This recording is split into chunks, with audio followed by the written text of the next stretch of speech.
NS24 में स्वागत है आपका। आज हम आए हैं लोहरगांव पंचायत के मनोज गुप्ता जी के पास, जो नवयुवक हैं, पढ़े लिखे शिक्षित हैं और मुखिया पद हेतु उम्मीदवार हैं। आइए हम इनसे खास बातचीत में आज जानते हैं कि इनका क्या उद्देश्य है और किस उद्देश्य से मुखिया का चुनाव लड़ रहे हैं। सबसे पहले हमारे चैनल में आपका स्वागत है। नमस्कार जी, क्या उद्देश्य है आपका? मुखिया का चुनाव लड़ रहे हैं, क्या उद्देश्य है आपका? देखिए, सबसे पहला तो उद्देश्य है कि सरकार की जो भी योजनाएं हैं उसको सभी पंचायत के सभी लोगों तक पहुंचाना, और उसमें मतलब निस्वार्थ, ये नहीं कि लालच नहीं होगी, घूसखोरी नहीं होगी, भ्रष्टाचार मुक्त पंचायत बनाने का संकल्प लेकर मैं पंचायत चुनाव में आया हूँ। इसके लिए मेरी बहुत सारी योजनाएं हैं। जिस योजना के बदौलत या जिस योजना को लेकर मैं चुनाव लड़ रहा हूँ, सबसे मेरी पहली योजना है कि हमारे पंचायत के जितने भी सरकारी स्कूल हैं उसको मैं स्मार्ट स्कूल में बदलूँगा, क्योंकि एक सब समाज की स्थापना करने के लिए शिक्षा बहुत ज़रूरी है। शिक्षा के बिना हम एक अच्छे समाज की स्थापना नहीं कर सकते हैं। लेकिन आजकल के सरकारी स्कूल की जो व्यवस्था है वो पूरी तरह से लचर व्यवस्था हो चुकी है। बच्चे नाम मात्र के लिए स्कूल जाते हैं, अधिकांश बच्चे सरकारी स्कूल में जाते ही नहीं हैं, और जो जाते भी हैं उनको सही शिक्षा नहीं मिल पाती है। वह ऐसे ही जाते हैं, खेल कूद करते हैं और वापस वो रिटर्न चले आते हैं। तो मैं चाहूँगा कि सरकारी स्कूल की व्यवस्था इतनी अच्छी तरह से हो कि हमारे गाँव समाज के जितने भी बच्चे हैं वह सारे बच्चे जाएँ, उसमें पढ़ें और उनको सही से शिक्षा भी मिले। इसके लिए मैंने स्मार्ट स्कूल लेकर मैं आया हूँ। स्मार्ट स्कूल होता क्या है कि इसमें एक बेहतर स्कूल होगा, स्कूल में एसी लगेंगे, सीसीटीवी कैमरे रहेंगे, बच्चों को प्रोजेक्टर के माध्यम से पढ़ाया जाएगा और प्रैक्टिकली भी पढ़ाया जाएगा। दूसरी चीज़, इसका उदाहरण है आपका दिल्ली में, जो केजरीवाल ने पूरे सरकारी स्कूल की जो व्यवस्था किया है उसी के आधार पर मैं अपना व्यवस्था करूँगा। उसके बाद हर चौराहे पर मैं सीसीटीवी कैमरा लगाऊंगा। आजकल मैं देख रहा हूं कि हमारे पंचायत में बहुत सारी चोरियां हो रही है। आज ही कल रात की घटना है, हमारे ही गांव में एक बहुत गरीब बाबा थे, उनके घर में चोरी हो गई है, जिनका पूरा गहना लाता कपड़ा बर्तन सब कोई चोर लेकर चला गया है। अगर आज हमारे पंचायत में सीसीटीवी कैमरा रहता तो वह चोरी नहीं होती। और मैं अपने पंचायत के सभी लोगों को यह कहना चाहता हूं कि मैं पूरे पंचायत में सीसीटीवी कैमरा लगाऊंगा और उसके बाद यह पंचायत पूरे चोरी से मुक्त हो जाएगी। यदि जनता आपको मौका देता है तो आप अपने पंचायत को भ्रष्टाचार मुक्त पंचायत बनाएंगे? जी जी, एकदम बनाएंगे। हमारे पंचायत में सबसे ज़्यादा घूसखोरी है। कोई भी काम हो, इंदिरा आवास हो, उसमें आपको घूस चाहिए।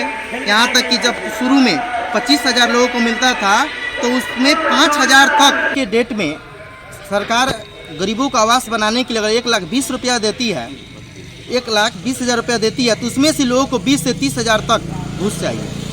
मुझे ये समझ नहीं आता है कि आप कहलाते हैं गांव का प्रधान मुखिया, और सरकार जो सहयोग राशि देती है उसमें से आपको श्रम नहीं आता है और लोगों का गरीबी का आप हक मारते हैं, उससे भी आप 20 से 30,000 रुपया लेते हैं। मैं ये सारे सिस्टम हटा दूंगा। मैं अपने जनता से कोई पूरा विश्वास दिलाना चाहता हूँ कि अगर मैं मुखिया बन गया तो कोई भी ऐसा व्यक्ति नहीं होगा जिसका घर मने फूस का होगा। पूरे पंचायत में पक्के मकान होंगे और बिना किसी घूस के, 1 रुपये बिना दिए हुए मैं सबको प्रधानमंत्री आवास योजना का लाभ पहुंचाऊंगा। नारी सशक्तिकरण के बारे में आपका क्या कहना है? देखिए, हमारे समाज में नारियों को जो सम्मान मिलना चाहिए वो नहीं मिलता है। कारण है कि वह खुद अपने आप पर आत्मनिर्भर नहीं है।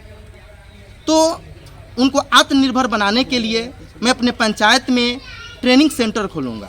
जैसे सिलाई का ट्रेनिंग सेंटर होगा, ब्यूटिशियन का होगा, जिसमें महिलाओं को या हमारे गांव की जो बेटी बहुएं हैं, बहन हैं, उनको ट्रेंड किया जाएगा ताकि वह खुद से अपना कोई रोजगार कर सकें और किसी पर निर्भर ना हो और अपना घर चला सकें, जिसके चलते उनको समाज में मान सम्मान मिलेगा। इसे फ्री में मैं व्यवस्था करूंगा अपने पंचायत में, और इस सरकार का यही स्कीम है, कोई मैं अपने घर से नहीं करूंगा। पूरी इस कौशल योजना जो चलता है उसी के तहत मैं ट्रेनिंग सेंटर खोलूंगा और अपने समाज की जो भी महिलाएं हैं उनको मैं सशक्त बनाऊंगा। पूर्व मुखिया जो थे यहाँ के, पूर्व मुखिया जी जी, जो जिन पर आरोप वगैरह भी लगा था, जी जी। उनके बारे में क्या कहना चाहिए? देखिए, अभी तक पिछले कई वर्षों से उठा कर देखा जाए तो हमारे ग्राम पंचायत लोहरगांवा के जितने भी मुखिया लोग हैं, उन्होंने जनता को ठगा है। ठगने के अलावा दूसरा कुछ नहीं किया है। अगर वो लोग सही रहते तो आज हमारे पंचायत की यह दुर्दशा नहीं रहती। हमारे पंचायत में किसी भी प्रकार का कोई विकास नहीं हुआ है। यहाँ तक कि यहाँ पर सबसे ज़्यादा जरूरी चीज़ है नाली। बहुत सारे पंचायत में नालीकरण हो चुकी है, लेकिन हमारे पंचायत में आज तक भी एक छोटी सी भी नालियाँ नहीं बनी है, जिसके चलते बहुत लोगों को बहुत सारे समस्याओं का सामना करना पड़ता है। उसके अलावा कोई जो पंचायती राज बना तो ये स्कीम था, यह सोच था सरकार की कि पंचायत में जो सरकार बनेगी, जो मुखिया होंगे, वो लोगों के स्वास्थ्य की भी देखभाल करेंगे। उसके लिए प्रावधान है कि आप अपने पंचायत में एक उप स्वास्थ्य केंद्र खोल सकते हैं, लेकिन इस पर किसी का मुखिया का ध्यान नहीं गया। किसी ने भी कोई ऐसा काम नहीं किया जिससे समाज का कल्याण हो। सब कोई अपना और अपने कुछ मित्र का विकास करना चाहता है, समाज से लोगों को किसी को लेना देने। यहाँ तक कि पिछले बार के जो मुखिया जी थे वो मर गए, वो भी उन्होंने कुछ नहीं किया। उसके बाद जो उप मुखिया थे वो मुखिया बने, उन्होंने केवल कागज पर काम किया और पूरे जनता को ठगने का काम किया है। धरती पर कोई काम नहीं हुआ है। मैं सारे चीज़ को खोज निकालूंगा और इलेक्शन बाद मैं प्रयास करूंगा कि जिसने ऐसा गलत काम किया हमारे समाज में, उसको उचित दंड मिले। ये था मनोज जी का अपना सुझाव, अपना सोच।